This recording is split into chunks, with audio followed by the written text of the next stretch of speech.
Olá, eu convidei para conversar comigo o prefeito Edinho Silva, de Araraquara, ex-ministro da Secretaria de Comunicação Social, e que está lançando um livro em que ele fala da perspectiva da cadeira que ele senta, de tudo que aconteceu em Araraquara e no país, da pandemia até o 8 de janeiro.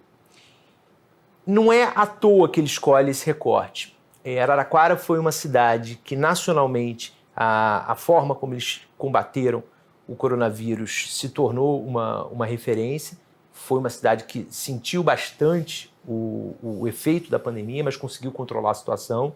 E no 8 de janeiro era onde estava o presidente Lula quando ele tomou conhecimento do que estava se passando aqui em Brasília.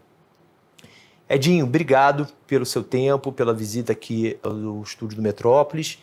Eu queria começar te perguntando uma curiosidade que eu acho que todo mundo vai saciar com o teu livro. Quando você estava lá no dia 8 com o presidente Lula, como é que vocês ficaram sabendo, você estava do lado dele, do que estava acontecendo aqui em Brasília? Primeiro, Guilherme, minha saudação a você, uma alegria estar participando aqui desse espaço tão importante hoje para a mídia brasileira, parabéns ao Metrópole, que construiu, junto com você, esse espaço tão importante. Olha, o livro, só fazendo uma contextualização, na verdade ele se dispõe a fazer um relato de uma experiência administrativa, A experiência que eu tive enquanto prefeito de Araraquara, que eu estou terminando o meu 4º mandato. Esse livro também recupera o meu papel enquanto dirigente político. Sim. Enquanto dirigente político, tem 2 fatos que eu relato no livro que são importantes. O meu papel na eleição de 22, quando eu participei da coordenação da campanha do presidente Lula, e o dia 8 de janeiro. Que o dia 8 de janeiro, na minha avaliação, se caracterizou no Brasil uma tentativa de golpe, E, por coincidência, o presidente estava em Araraquara no dia 8 de janeiro, porque junto com a primeira-dama, com a Janja, eles foram prestar solidariedade à cidade de Araraquara, que tinha sido duramente atingida no final de dezembro pelas chuvas. E junto, ele já havia articulado a presença na cidade do ministro Valdez Góes e do ministro Jader Filho. Sim. Então, o presidente estava lá, por coincidência, eu estava com ele, inclusive de forma muito sensível e de forma muito cortês. A primeira-dama, a Janja, cede o lugar dela no veículo para que eu viesse com o presidente conversando sobre tudo que a cidade havia vivenciado. E nesse trajeto do aeroporto da Embraer, que é quando o avião presidencial, onde o avião presidencial chega, é quando, por meio do Stuttgart, eu recebo no meu celular o primeiro vídeo para mostrar ao presidente o que é que acontecia em Brasília.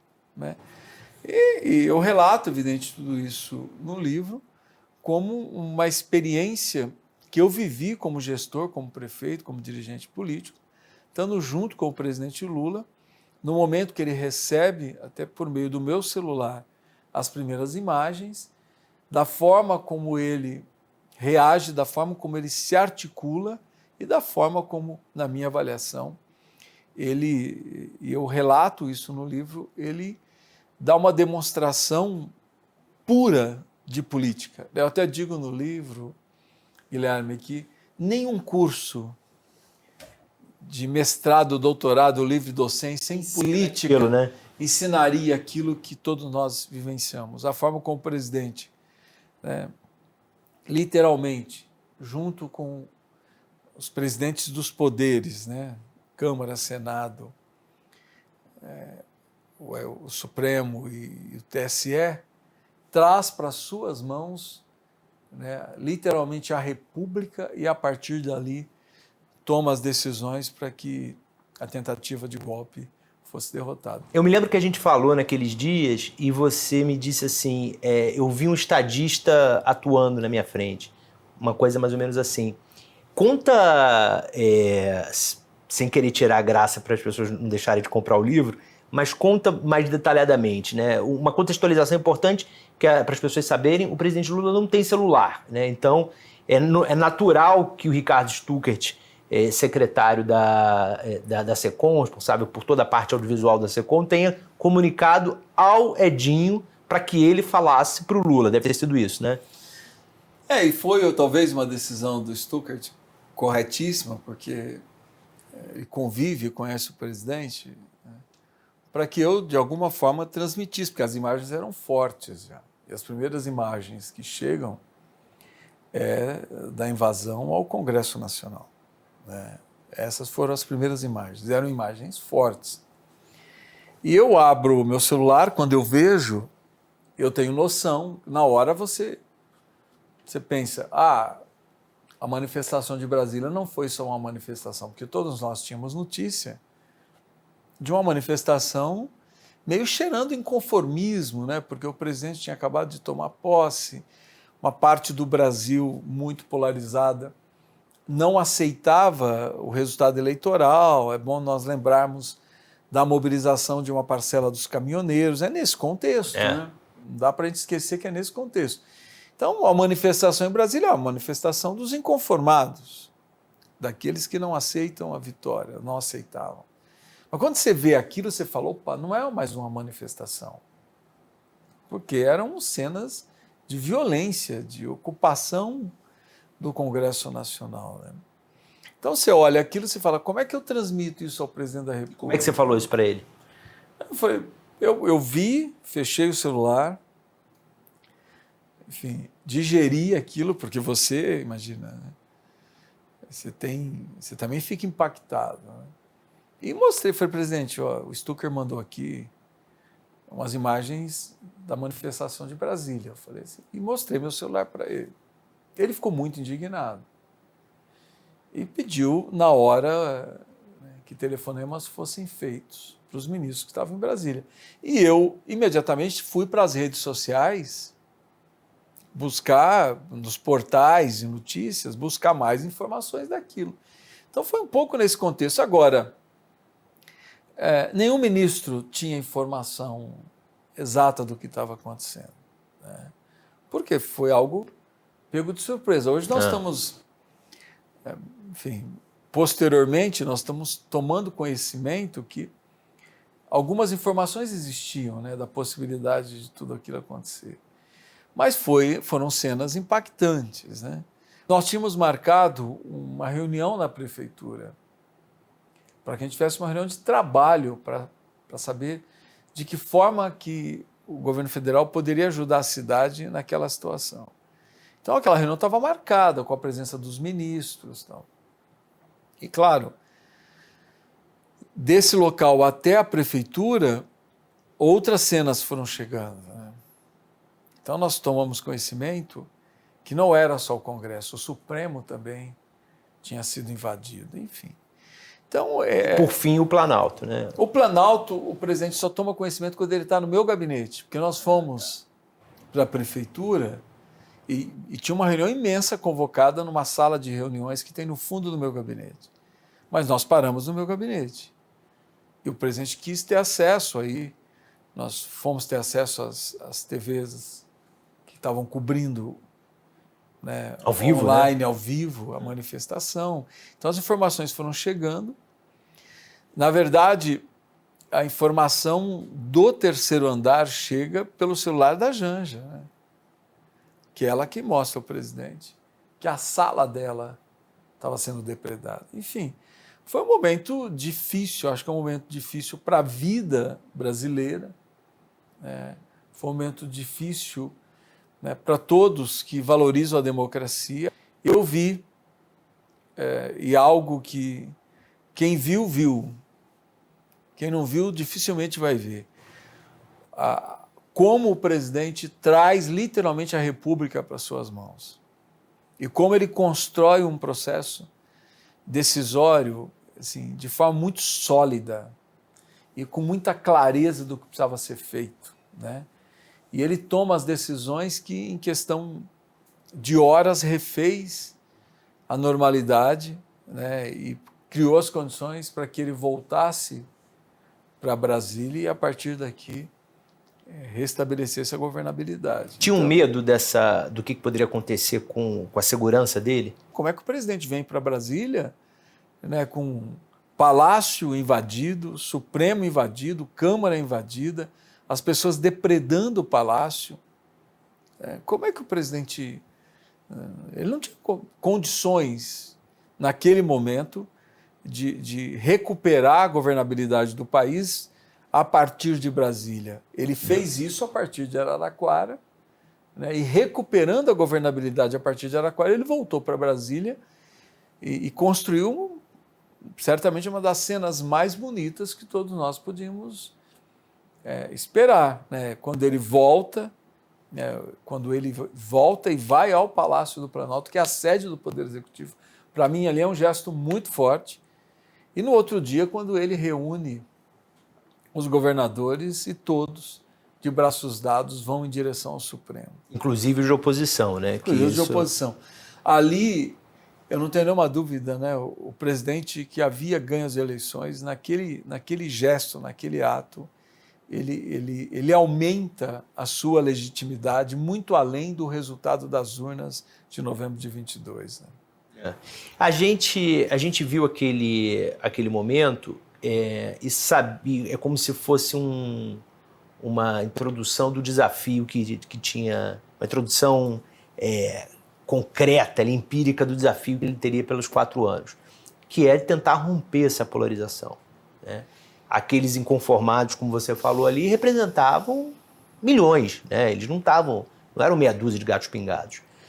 Mas a gente, embora tenha o lema do governo União e Reconstrução, a gente vê hoje em dia ainda, volta e meia, integrantes do primeiro escalão, o próprio presidente, ainda apostando numa postura polarizadora, e de prático, e de coisas práticas, a gente tem poucos exemplos do que está sendo feito, na minha opinião, pelo menos, para romper essa polarização. Como é que você vê no livro você trata disso também. Eu queria que você contasse como é que você vê hoje, em novembro de 23, quase 11 meses de governo, como que o governo está lidando com a polarização do país. Olha, no livro eu coloco, né, como um dos grandes desafios, quando eu trato da polarização, um dos grandes desafios, melhor, eu digo que o maior desafio do governo do presidente Lula é reunificar o país. Eu não tenho nenhuma dúvida disso, né? Claro que o presidente ele tem feito um esforço absurdo para recuperar as grandes marcas do Brasil. E ele está certo. Nós precisamos de um país que tenha programas, porque certamente um dos maiores males, entre tantos, do governo Bolsonaro, além de agredir as instituições, né, de criar as condições para que o Brasil tivesse aspirações autoritárias, a coisa, né, da agressividade, da sociedade brasileira armada, enfim. Eu penso que as mazelas do governo Bolsonaro são imensas, né? E o legado é um legado de morte da pandemia, né? Um legado de negacionismo, mas de violência e de polarização. Então, o governo do presidente Lula tem que recuperar as grandes marcas de governo de um país que caminhe para a normalidade. Então, nós precisamos ter uma economia estável, uma economia que sinalize para o crescimento, mesmo com o cenário econômico internacional muito difícil, mas tem que o esforço da economia, daquilo que nos cabe enquanto gestores da economia doméstica, no sentido de nós sinalizarmos para o crescimento. Nós recuperarmos programas, né? Então o presidente está correto em recuperar o PAC, nós precisamos de um programa de infraestrutura, nós precisamos de um programa de moradia como Minha Casa Minha Vida, nós precisamos reestruturar os programas de transferência de renda para que tenha porta de entrada e também porta de saída, né? Mas, sem dúvida alguma, recuperar o ProUni, o FIES, enfim, programas importantes.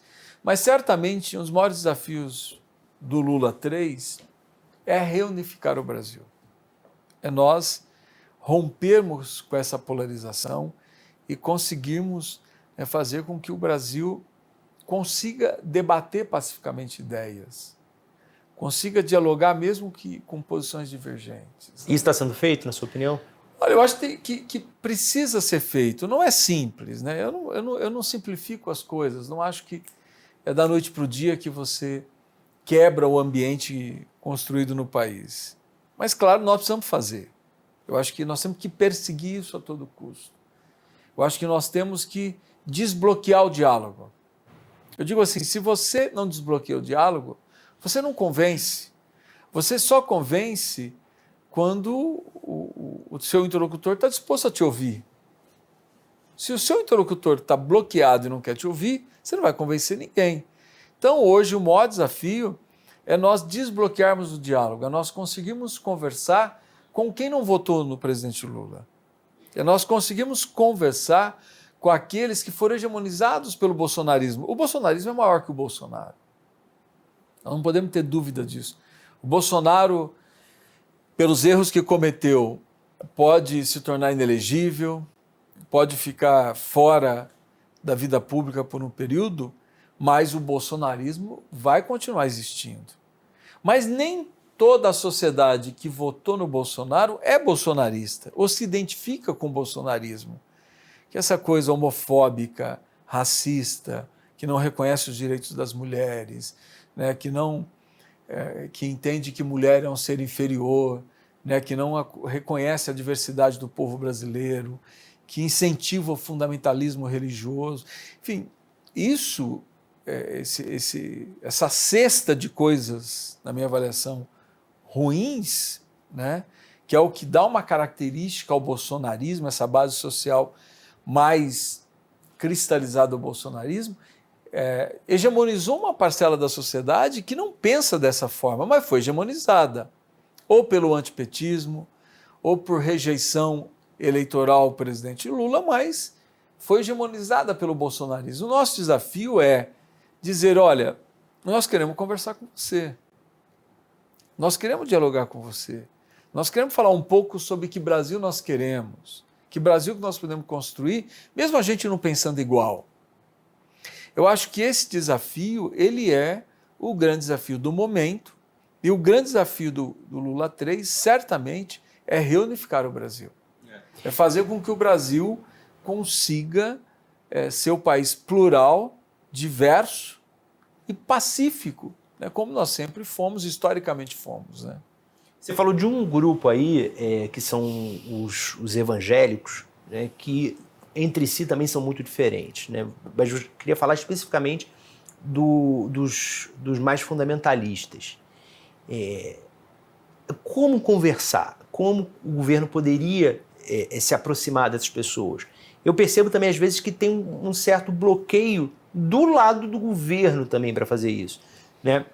Estou lembrando aqui, logo depois da eleição, acho que antes da posse ainda, o Edir Macedo deu uma piscada para o governo, deu uma frase pública num sentido de como se quisesse construir uma paz, e recebeu uma patada da presidente do PT, Gleisi Hoffmann, em seguida, acho que no mesmo dia. Entendo a posição da Gleisi ali, mas isso não ajuda na construção do diálogo. Como que você acha que o governo poderia se aproximar desses evangélicos mais tradicionais, mais fundamentalistas? Guilherme, eu trato disso no livro, né? Do quanto que a comunidade evangélica cresce, inclusive reconheço os méritos da comunidade evangélica, né? Porque eles estão muito mais presentes hoje na vida do povo do que muitas vezes, não sempre, né? Porque tudo tem exceção, ou seja, estão mais presentes do que muitas vezes as comunidades católicas. Se você for para as nossas periferias, quem muitas vezes está perto da família, cuidando do filho que está com uma relação com as drogas, com a criminalidade, muitas vezes você vai encontrar a igreja evangélica presente ali. A família que está passando por alguma dificuldade, muitas vezes você vai encontrar a igreja evangélica. Então, aquela coisa, a mulher quando apanha, ela vai buscar ajuda no pastor, né? Porque não é porque a Igreja Católica seja a favor da violência. Ao contrário, a Igreja Católica, por princípio, é contra a violência, inclusive contra a violência doméstica e tal. Mas, pelo modelo de organização, na minha avaliação, eu falo disso no livro, pelo modelo de organização hoje, pela capilaridade das igrejas evangélicas, as igrejas estão muito mais presentes na vida das comunidades do que a Igreja Católica, que, por uma série de fatores também, que eu até passo no livro por isso, mas não cabe aqui a gente aprofundar sobre isso, mas por uma série de opções que a Igreja Católica fez, a Igreja Católica está muito mais voltada para dentro, né?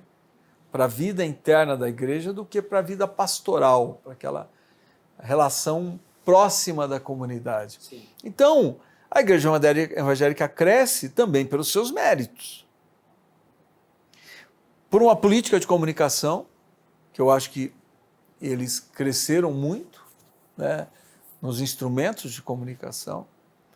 Então, a Igreja Evangélica cresce, a Igreja Evangélica que mais cresce é a neopentecostal, e com isso, claro, não são todas as igrejas, é evidente que não, mas uma parte delas forma uma base para esse discurso fundamentalista, né? Então, esse discurso fundamentalista, ele tende a crescer no momento que as igrejas que têm essas concepções mais fundamentalistas também crescem. Repito, não são todas, tem muitas igrejas crescendo que não têm inspiração fundamentalista. Mas isso significa o quê? Ou nós, eu vou usar uma frase que eu uso no livro, a gente não muda nada pelo lado de fora, a gente muda pelo lado de dentro. Você tem que estar dentro da realidade para você transformar a realidade. Se você ficar do lado de fora, você pode até ser crítico, ter uma concepção crítica, ser contundente na crítica, mas não significa que você vai transformar a realidade. Você transforma a realidade quando você está dentro dela, quando você é sujeito do processo. Então, eu penso que nós temos que primeiro reconhecer, e não é fazer, é isso. Não. A pergunta é como que as comunidades evangélicas crescem tanto e por que crescem tanto? Nós vamos reconhecer os méritos.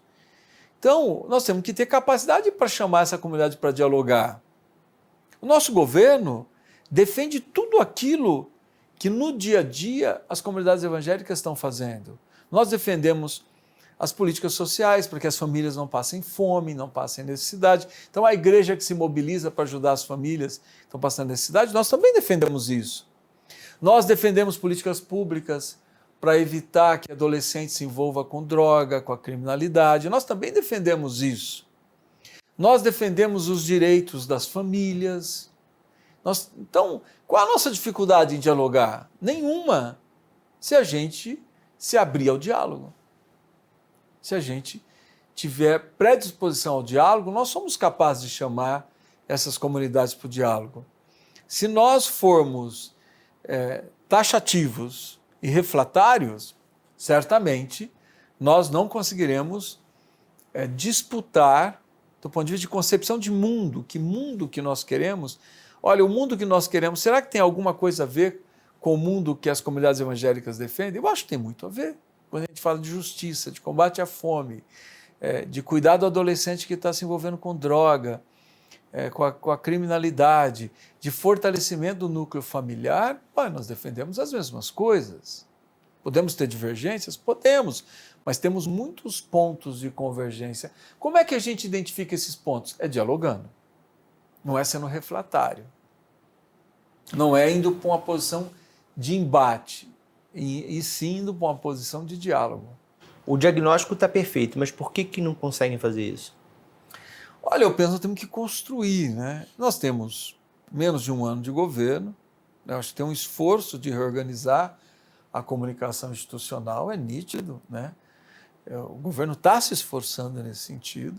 Eu acho que tem que ser construído esses instrumentos, onde a gente consiga dialogar com aqueles que no processo eleitoral de 22 estiveram num campo oposto, mas não significa que eles pensem igual o Bolsonaro.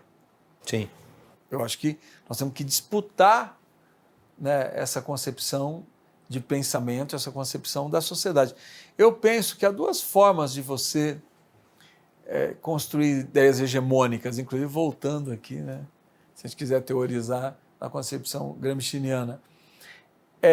No médio prazo e longo prazo pela educação, é você construindo valores pela educação, e no curto prazo pela comunicação. É você debatendo que sociedade que nós queremos, que modelo de mundo que nós queremos construir. A hora que a gente debate o modelo de mundo que nós queremos construir, a sociedade que nós queremos construir, certamente nós vamos achar pontos convergentes com os evangélicos. Eu não tenho nenhuma dúvida disso. Tá certo. Edinho, no livro você fala também bastante da experiência de Araraquara na pandemia.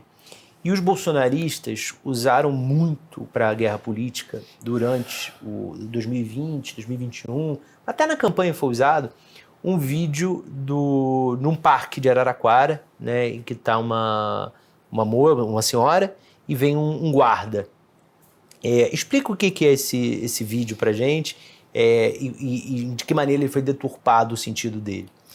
Olha, Guilherme, primeiro, Araraquara foi, eu nem sei quantas vezes, eu até menciono isso no livro, eu não sei quantas vezes Bolsonaro atacou Araraquara. Dezenas, talvez, se a gente for contabilizar.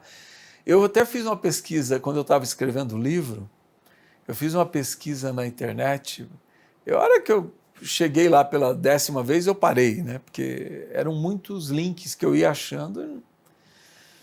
Eu não sei quantas vezes o Bolsonaro atacou Araraquara. Eu ficava perguntando o que um presidente da República ganhava em polarizar com uma cidade do interior de São Paulo. Tá, mesmo sendo a cidade governada por mim, eu não estou aqui fazendo nenhum discurso, longe de fazer um discurso hipócrita. Né? Eu sei que eu fui ministro, eu sei que eu tinha visibilidade dentro do partido, que eu tinha visibilidade nacional, eu reconheço tudo isso. Mas era uma polarização absurda, ele polarizou mais com Araraquara do que com os governadores. E, claro, a minha interpretação era o quê? Araraquara era a negação de tudo que ele falava. Ele menosprezou a ciência. Nós, talvez tenha sido a cidade mais rigorosa na organização das políticas públicas no que diz respeito às concepções científicas, né? Ele dizia que era uma gripezinha, ele banalizava o distanciamento. Nós, quando corremos o risco de ficar sem leitos da saúde em Araraquara entrar em colapso, e a região também, que nós somos referência para 27 municípios, nós temos lockdown. Então, claro que a gente criou, Araraquara criou um contraponto ao que o Bolsonaro defendia, e isso fez com que Araraquara fosse matéria também em diversos veículos, não só no Brasil, mas fora do Brasil. Os principais veículos do mundo cobriram a pandemia em Araraquara. Então, que se passou em Araraquara, né? Então, acabou virando um contraponto. Tanto é que a família Bolsonaro, isso eu recupero no livro também, foi até Araraquara propor meu impeachment. A família Bolsonaro, né? O núcleo da família. Então, claro que nós tivemos esse episódio, que eu vou recuperar aqui, uma praça, que é uma praça importante da cidade, no meio da pandemia, os vizinhos ligaram, né, os moradores do entorno da praça, acionaram a prefeitura. Olha, tem gente fazendo caminhada na praça, nós estávamos num momento de restrição. Claro, isso nunca chegou a mim. Chega, a guarda municipal vai até o local. E a guarda de Araraquara, ela é desarmada. Talvez seja a única guarda, ou poucas, que tem um princípio desarmado, é uma guarda desarmada. É uma guarda de concepção cidadã. Ela vai até o local. As pessoas que estavam lá entenderam e foram embora. Não pode ficar aqui, nós estamos vivendo um momento de restrição. Então. E uma mulher senta no banco. E depois nós fomos pesquisar, era uma ativista, né? Não era uma figura, uma moradora qualquer, era uma ativista. Contra o lockdown. Contra, e militante. E eu penso, hoje eu posso te dizer, Na época, claro, eu respaldei a guarda, porque se eu enfraqueço a guarda municipal, eu perco um dos meus instrumentos de enfrentar a pandemia. Mas eu não tenho nenhuma dúvida que a guarda caiu numa armadilha ali, a instituição guarda municipal. Porque a mulher se recusou,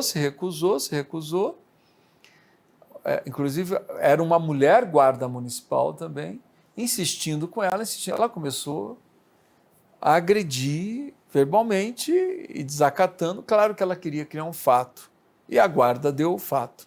Né? E já tinha alguém filmando, provavelmente, com esse Tinha, propósito. tanto é que o vídeo, né, alguém registrou, ela praticamente forçou a prisão dela.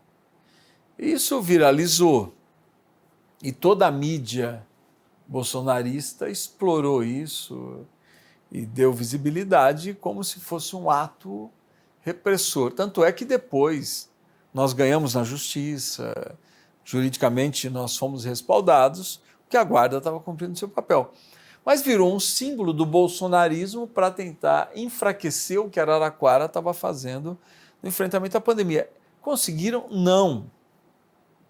Porque a visão de Araraquara, né, melhor dizendo, a imagem que Araraquara construiu, né, nacionalmente e internacionalmente, foi maior que esse episódio, porque nós fomos reconhecidamente uma cidade que fez aquilo que tinha que ser feito no combate à pandemia e se tornou referência. Né? Sim. Ano que vem, eleição municipal. Você hoje participou de uma reunião no Diretório Nacional do PT, e eu sei que vocês estão discutindo a situação do partido no ano que vem. Hoje, qual é o diagnóstico do PT ou melhor, o prognóstico do PT para a eleição do ano que vem? Olha, eu penso, não é nem a posição da direção do partido, é a minha posição. Eu penso que nós vamos enfrentar uma eleição num cenário melhor que nós enfrentamos em 2020. Por quê? Nós ganhamos as eleições de 22, o presidente Lula é o presidente do Brasil, nós estamos, nítido, recuperando as instituições, fortalecendo os pilares da democracia, mas claro que nós temos um quadro mais favorável nos estados do Nordeste, como nós temos uma situação bem difícil, na minha avaliação, no Sul e Sudeste. E algumas regiões Norte nós vamos melhor, outras nós vamos ter dificuldades. Centro-Oeste pode ser que alguma região a gente avance, outras não. Enfim, eu não penso que do ponto de vista da polarização política, nesse momento que eu estou falando com você, que é novembro de 23, pode ser que a gente chegue em outubro de 25 num cenário melhor. De 24. Melhor, de 24, um cenário melhor. Mas hoje, em novembro de 23, eu te digo que a polarização ela ainda está muito cristalizada. Né? Os campos políticos estão muito definidos, né? Não houve nenhum avanço, nem dessa coisa bolsonarista no nosso campo, nem nós no que foi o eleitorado de 22. Eu acho que é um jogo a ser jogado ainda, a ser jogado. No nosso caso, em São Paulo, o interior de São Paulo virou uma situação muito difícil, ele é muito difícil. Hoje eu te digo que do ponto de vista da base orgânica quantitativa, é a principal base eleitoral do bolsonarismo, hoje o interior de São Paulo. Claro que, portanto, nós temos que ter uma política de curto, médio e longo prazo, para que a gente recupere a nossa capacidade de dialogar com o interior de São Paulo. Mas virou uma situação muito difícil para nós no interior de São Paulo. Espero que daqui a um ano eu esteja aqui com você fazendo um balanço de que nós conseguimos avançar. Mas hoje, a região sul e o sudeste são regiões difíceis para nós, como eu penso que as perspectivas são boas, principalmente no Nordeste. Você falou de São Paulo, mas você não citou a capital. O Guilherme Boulos, ele está bem colocado, né? Ele, muito possivelmente, se for uma eleição de 2 turnos, como deve ser, ele deve estar no segundo turno. É isso que se desenha. Qual é o desafio para o PSOL de conseguir fazer um prefeito em São Paulo, né? Considerando a pouca experiência administrativa do partido, a pouca experiência administrativa do Boulos, a rejeição ao nome dele por conta da peste de radical. Eu fiz uma análise aqui do interior de São Paulo. A cidade de São Paulo e a Grande São Paulo são regiões bem mais favoráveis para o PT, eleitoralmente dizendo, né? A cidade de São Paulo, pelo menos tem apresentado nas últimas eleições, condição para que o Guilherme, que ele vai estar no segundo turno, eu também penso como você, dificilmente ele não estará. Hoje, o segundo turno será o Guilherme e mais alguém, na minha avaliação. Então, por conta do que demonstrou a cidade de São Paulo nas últimas eleições, a cidade de São Paulo tem muito espaço para centro-esquerda. Para centro-esquerda. Claro que o grande desafio do Guilherme Boulos é avançar além desse eleitorado de centro-esquerda que tradicionalmente votam no PT ou já votaram no PT na cidade de São Paulo. Então, ele precisa conseguir ampliar, ele precisa girar um pouco para o centro para que ele possa ganhar as eleições. Que ele vai para o segundo turno, ele vai. O grande desafio é fazer maioria eleitoral no segundo turno. Então, eu estou muito otimista e digo a você que, mesmo o cenário hoje, se a gente for fazer um balanço de capitais, não é um balanço tão favorável nacionalmente, né, à centro-esquerda, talvez seja um balanço mais favorável à centro-direita. Hoje, pode ser que, repito, em outubro do ano que vem nós estejamos aqui falando de outra realidade, porque a política é jogo jogado, nós temos que jogar. Eu penso que uma vitória nossa em São Paulo muda todo o balanço nacional. Ganhar a capital de São Paulo significa efetivamente nós fazermos um balanço muito favorável, né, pensando a construção de 2026. Porque o balanço de 24 ele é muito importante para a construção do cenário de 26. Ou seja, quem conseguir fazer um bom balanço eleitoral, né, favorável em 24, certamente sai na frente da construção dos palanques de 26. Sim. Então, é muito importante. A eleição do ano que vem é uma eleição muito importante para nós que queremos efetivamente fazer com que o bolsonarismo se isole e que a gente consolide, né, uma maioria democrática no Brasil. Edinho, você coordenou, foi um dos coordenadores da campanha do Lula no ano passado. Em 26 você vai coordenar uma campanha à reeleição do Lula? Não sei, né? Ele é candidato? O presidente Lula é candidato? Eu vou dizer para você, Guilherme, que hoje, estou falando do cenário de hoje, repito, porque a conjuntura ela se altera, nós falamos tantas coisas que vão acontecer até 26 aqui, né? Tantas coisas que vão acontecer, nós temos um governo inteiro, né? 3 anos de governo do presidente Lula, que é um instrumental potente para você reequilibrar a correlação de forças no país. Nós temos uma eleição de 24, que também será ingrediente muito importante para a construção da conjuntura política de 26. Né? Mas eu digo hoje para você, pegando a leitura de hoje, eu defendo sem nenhuma dúvida a reeleição do presidente Lula. Penso que hoje, por mais que seria pedir para ele mais um esforço, nós estamos falando de um homem hoje de 78 anos, né? Seria mais um esforço da parte dele, mas eu penso que hoje, no cenário de hoje, o principal candidato que nós temos a apresentar ao povo brasileiro ainda é o presidente Lula. Com ele você já falou sobre isso? Já não de forma tão direta como estou falando com você, mas ele sabe o que eu penso. Se a eleição fosse hoje, novembro de 23, eu diria que o candidato teria que ser ele.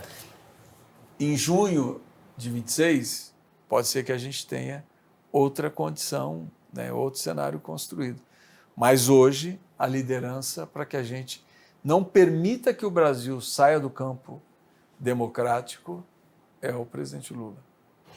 Você é ligado, né, ao tema de esportes na sua vida inteira e você foi um dos patrocinadores, dos padrinhos da indicação da Ana Moser para o Ministério.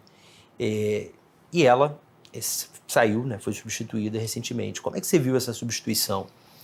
Olha, primeiro eu digo aqui, com a maior franqueza, o principal construtor do nome da Ana Moser para o Ministério é ela mesma, né? Eu penso que a Ana Moser, independente desse desfecho que teve, a Ana Moser é uma figura emblemática do esporte brasileiro, né? Não só como atleta, que nos deu tantas alegrias e construiu um nome imenso no esporte nacional, ela, com as experiências que ela teve depois que ela saiu da quadra, né? Com tudo que ela defende do esporte inclusivo, esporte educacional, ela por si só, ela se banca, né? Claro que quando eu fiquei sabendo do nome dela, eu fiquei muito feliz, porque era uma atleta, né? Uma ex-atleta, com muitas condições de ser ministra. Eu fiquei feliz do fato dela ser indicada, né? O presidente Lula, foi uma escolha dele, é bom que se diga. Ana Moser no Ministério do Esporte foi uma escolha do presidente Lula, pessoal dele. Claro que ele certamente queria que a Ana Moser concluísse, né, o seu governo, saísse com ele, né, no final do mandato, né? Ou seja, encerra o mandato do presidente Lula em 26, em 27 o Ministério pode, ele reeleito, pode ser outro. Mas claro que na política, muitas vezes, você não faz aquilo que você gostaria de fazer. Você faz aquilo que é necessário ser feito. E o presidente sentiu necessidade, e ela é real, foi real e continua sendo real, né, de fazer maioria no Congresso Nacional. Hoje, na minha avaliação, isso, e até trato isso no livro também, nós não vivemos mais uma situação do presidencialismo que nós vivenciamos, por exemplo, até 2016, que eu fui ministro da presidenta Dilma. Acho que nós tínhamos um modelo de presidencialismo. De 2017, de 2016, com o Temer e depois com o Bolsonaro, que na minha avaliação foram dois governos sem força política, né? O Temer por falta de legitimidade e por correr o risco de também ser cassado, e o Bolsonaro, na minha avaliação, totalmente inapto para o exercício do poder e também com fragilidade muito grande no Congresso Nacional. Essas duas caracterizações, por que elas são importantes? Porque quando você tem executivos fracos, o que nós vimos foi que o Congresso se tornou um Congresso forte, um Congresso com características de parlamentarismo, portanto, um Congresso que impõe programas governamentais, que impõe execução orçamentária, que isso é uma característica do parlamentarismo, não é do presidencialismo. Então, nós tivemos quase, eu vou dizer aqui com todos os cuidados do mundo, e entre muitas aspas, quase que a instituição de um parlamentarismo híbrido, que é um pouco o que nós estamos vivendo hoje no Brasil. Na verdade, começou ainda em 2015, né? Porque a presidente Dilma, ela, a partir da eleição do Eduardo Cunha, o Eduardo Cunha começa a impor uma nova dinâmica, né? Mas não tinha, Guilherme, a execução orçamentária. O Congresso nunca teve execução orçamentária. Não tinha o controle da execução orçamentária que tem hoje. Executa o orçamento. Na nossa Carta Magna, quem executa o orçamento no regime presidencialista é o chefe do executivo. Sim. O que nós estamos vivendo por isso que eu digo que entre muitas aspas, para ninguém me interpretar equivocadamente, entre muitas aspas, um parlamentarismo híbrido. Eu menciono isso no meu livro. Sim. E esse parlamentarismo híbrido, ele impõe uma nova lógica de relação com o poder, né? Porque nós não fazemos política na forma como nós queremos fazer. A gente tem que fazer nas condições que estão dadas, senão você vai organizar o governo de uma forma, sendo que as condições que estão dadas são outras. As condições que estão dadas hoje, você tem que compor com o parlamento, porque senão você literalmente nem sequer executa o orçamento, minimamente. Sim. Então, o presidente Lula teve que formar maioria, ele tem que formar maioria. Não há como. Ele tem que formar maioria na Câmara, ele tem que formar maioria no Senado, para que ele possa governar. E mesmo assim, o Congresso vai continuar executando o orçamento.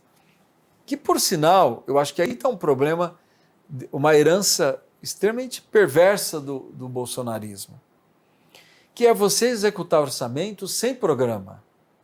Então o parlamentar fica ao bel prazer de mandar dinheiro para onde ele quer. Não, e é um dinheiro mal gasto. Não, extremamente desproporcional. Eu não vou mencionar municípios aqui, porque não é o caso, mas se você pegar proporcionalmente, por número de habitantes, é uma discrepância o que as cidades receberam dinheiro. A gente fez reportagem aqui na coluna, várias cidades de Alagoas, por exemplo, com um investimento em saúde muito superior a São Paulo, a Rio de Janeiro. As cidades são referência para o SUS, para atendimento regional. Então isso significa uma desorganização dos programas.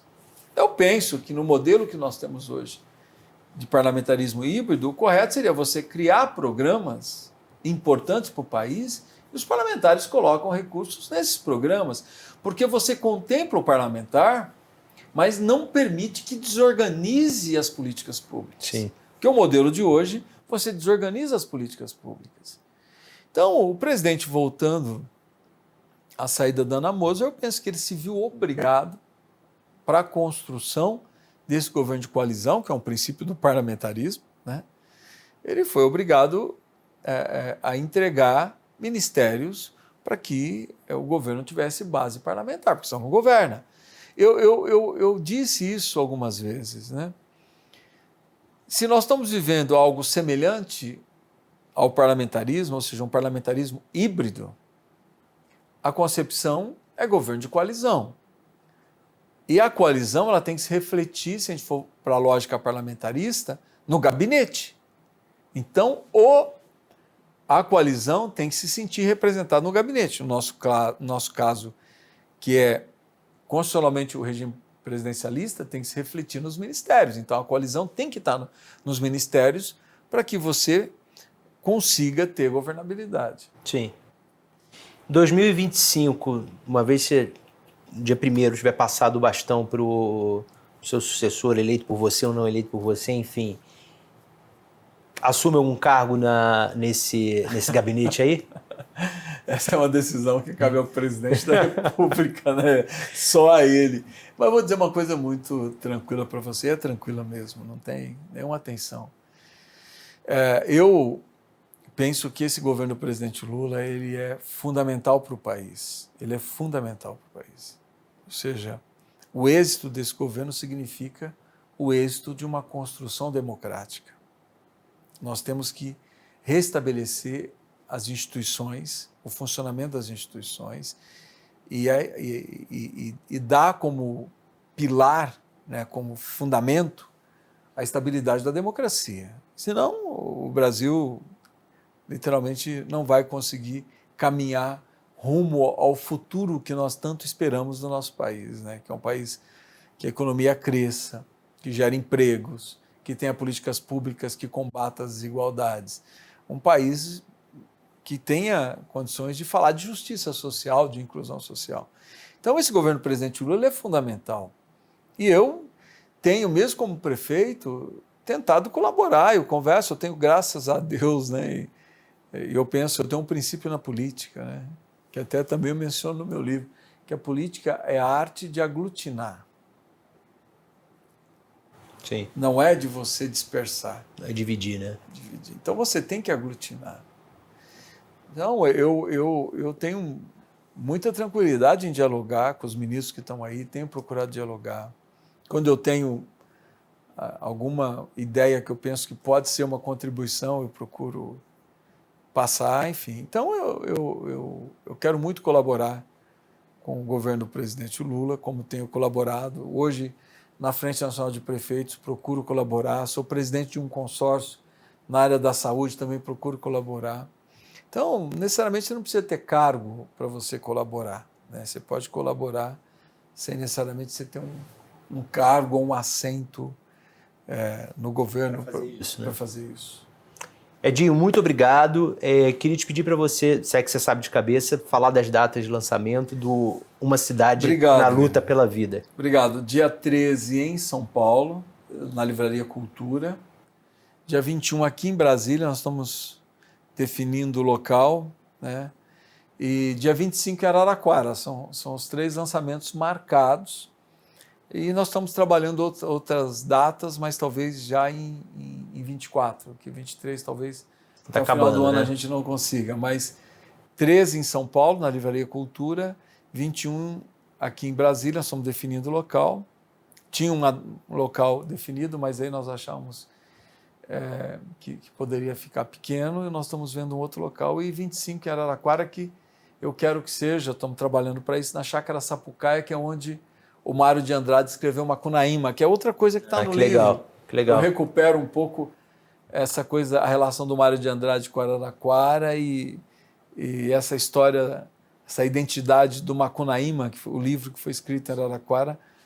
E vale a pena ler, porque eu faço um paralelo ali bem interessante de Macunaíma com o hacker de Araraquara. Ah, é? Agora eu quero que você explique qual é. Vale a pena ler. Não, essa é a única que eu não vou falar. Não vai ter spoiler. Eu vou deixar para... Pelo menos tem um motivo para alguém comprar o livro. Comprar o livro, tá certo. Muito obrigado. Obrigado. E vamos acompanhando daqui até 24, 25, enfim, desdobramentos de tudo isso que a gente falou. Obrigado, muito obrigado. Obrigado. Pela oportunidade. A você, muito obrigado pelo tempo, pela audiência, ouvindo a nossa conversa, assistindo a nossa conversa. Fica atento que eu sempre trago um papo legal aqui para você. Valeu.